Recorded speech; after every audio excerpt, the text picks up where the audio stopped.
Market ರಸ್ತೆ ಹಿಂದೆ ಇಲ್ಲಿತ್ತು, ನನಗೆ ಗೊತ್ತಿದೆ.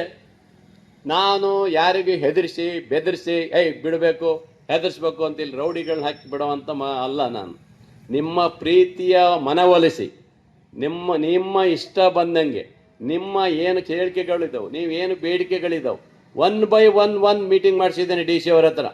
ನಿಮಗೂ ಮಾಡಿಸಿದ್ದೀನಿ, ಈ ಭಾಗದ ಜನರನ್ನೆಲ್ಲ ಕೂರಿಸಿ ಅಧ್ಯಕ್ಷರು ಮಾಡಿಸಿದ್ದೀನಿ. ನನ್ನ ಉದ್ದೇಶ ಏನು, ನಿಮ್ಮೆಲ್ಲರ ಬಿಟ್ಕೊಟ್ರೆ ನಾನು ಒಡೆಯಬೇಕು. ಈ ಒಂದು ಮಾರ್ಕೆಟ್ ರಸ್ತೆ ಅಗಲೀಕರಣ ಮಾಡಿದರೆ ಸುಂದರ ನಗರ ಹೋಗಲಿಕ್ಕೆ ಇದು ಒಂದು ಭಾಳಷ್ಟು ಇದಾಗುತ್ತೆ. ಅದಕ್ಕಾಗಿ ನಾನು ಕೇಳಿದೆ, ಪಾಪ ಎಲ್ಲ ಒಮ್ಮತದಿಂದ ಒಪ್ಕೊಂಡಿದ್ದಾರೆ. ಯಾರು ರೌಡಿಗಳನ್ನೂ ಬಿಟ್ಟಿಲ್ಲ, ಯಾರನ್ನು ಹೆದರ್ಸಿಲ್ಲ. ಹಿಂದಿನ ಸಾರಿ ಎಲ್ಲ ಮಾಡಿದ್ರು ಅಂತ ನನಗೆ ಬಂದರು, ಭಾಳ ಜನ ಹೇಳಿದರು. ಏನು ಭಾಳ ಜನ ನೀವು ತೆಗಿಲ್ಲ ಅಂದ್ರೆ ಹುಷಾರಿ, ಹೆಂಗೆ ಕರೆಂಟ್ ಕೊಡ್ತೀರಿ, ಹೆಂಗೆ ಲೈಟಿಂಗ್ ಇತ್ತು ಅಂತೀರಿ, ಹೆಂಗೆ ನೀರು ಬಿಡ್ತೀರಿ ನೋಡ್ರಿ ಅನ್ನೋದೆಲ್ಲ ಹೇಳಿದ್ರಂತ. ಬೇಳೂರಿಗೆ ಅವೆಲ್ಲ ನಮ್ಮ ಹತ್ರನೇ ಅವೆಲ್ಲ ನಾವು ಮಾಡೋದಿಲ್ಲ ಅವೆಲ್ಲ. ಅದೆಲ್ಲ ಹೊಡಿ ಬಡಿ ಅನ್ನೋರೇ ಬೇರೆ ಇರ್ಬೋದೇ, ನಮ್ಮ ಹತ್ರ ಆ ಸಂಸ್ಕೃತಿ ಇಲ್ಲ ನಮ್ಮ ಹತ್ರ. ನಾನು ಬಂಗಾರಪ್ಪನವರಲ್ಲಿ ಗರಡಿಲಿ ಬಂದಿರೋದು ಬಿಟ್ಟರೆ ಒಬ್ಬ ಜನಸಾಮಾನ್ಯವಾಗಿ ನನ್ನನ್ನು ಈ ತಾಲೂಕಿನ ಜನ ನನ್ನನ್ನು 3ನೇ ಬಾರಿ ಆಯ್ಕೆ ಮಾಡಿದ್ದಾರೆ. ನಾನೇನು ಶ್ರೀಮಂತನ ಮಗ ಆಗಿರಲಿಲ್ಲ.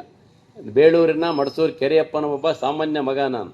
ಅಂಥವ ಇವತ್ತು ಈ ತಾಲೂಕಿನ MLA ಆಗಿದ್ದೇನೆ ಅಂದರೆ ನನಗೂ ಕಾಳಜಿ ಇದೆ. ರೈತನ ಮಗನಾಗಿ ಬಡ ಕುಟುಂಬದಲ್ಲಿ ಹುಟ್ಟಿ ನಾನು ಇದ್ದರೂ ಸಹ ಅವತ್ತು ಬಂದಿದ್ದರೆ ಇವತ್ತು ಜನಸಾಮಾನ್ಯರ ಭೇಟಿಯಾಗಿದೆ.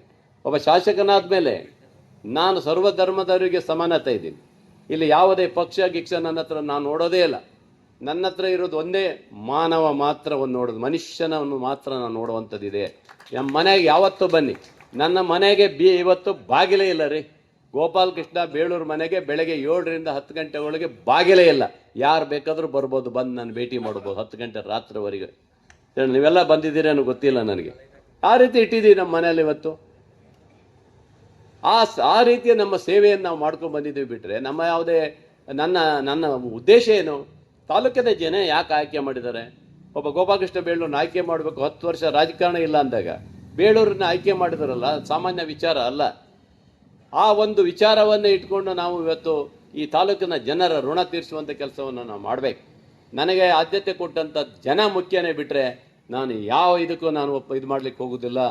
ನನ್ನನ್ನು ಗೆಲ್ಲಿಸಿ ಪ್ರೀತಿಯಿಂದ ಆರಿಸಿ ಮಾಡಿರುವಂಥ ಈ ತಾಲೂಕಿನ ಜನರೇ ನನಗೆ ಮುಖ್ಯ, ಬಿಟ್ಟರೆ ನಾನು ಯಾವುದಕ್ಕೂ ಬೇರೆ ನಾನು ತಲೆ ಕೆಡಿಸ್ಕೊಳ್ಳೋದಿಲ್ಲ.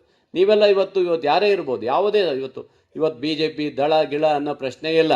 ಬೇಳೂರು ಗೆದ್ದ ಮೇಲೆ ಇವೆಲ್ಲರಿಗೂ ಒಬ್ಬನೇ ಸಮಾನತೆಯಲ್ಲಿ ನಾನು ಒಬ್ಬ MLA ಆಗಿರ್ತೀನಿ. ಇಲ್ಲಿ ನಮ್ಮ ಮನೆ ಬಂದಾಗ ಅಲ್ಲಿ ಯಾವುದೇ ನಾನು ಮಾತಾಡೋದಿಲ್ಲ, ಯಾವುದೇ ವಿಚಾರವನ್ನು ನಾನು ಹೇಳ್ತೇನೆ. ಯಾವುದೇ ಸಬ್ಜೆಕ್ಟ್ ನನಗೆ